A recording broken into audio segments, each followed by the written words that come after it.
What's up, everyone? Welcome to the video. Today we're going to take a look at how to change the battery in this Audi S5 smart key remote fob.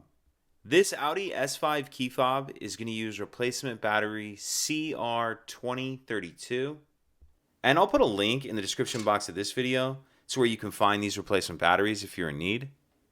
So the first thing we want to do is grab our key fob and remove the emergency key that's in the bottom of it.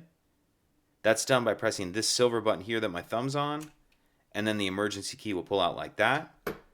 Now we're going to remove this piece here, which is the battery tray, and there's two buttons we need to press. There's a silver button here that my thumb's on. Then on this side, this whole black piece will push down like that. So we need to push both of those buttons down at the same time, and as we do that, we pull this middle piece out, and it can pull out of there pretty tough. If you're unable to get it out with just your hands, what you can do is come over here and we'll kind of use the emergency key to pry a little bit. So on this side, I'm pushing that silver button down with my finger. Then I'm going to come over to this side, put the key right here, and push that button down, and then kind of pry up at the same time on that tray.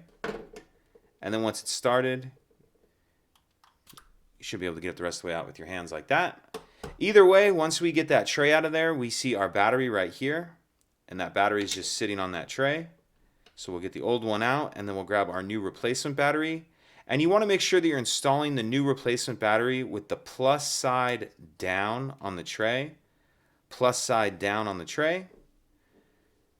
So we have our positive side down, and then we'll go ahead and slide our battery tray back into the fob.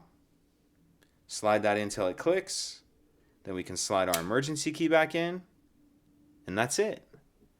If you could take a second to like and subscribe, it helps us out, and I'd appreciate it. Thank you.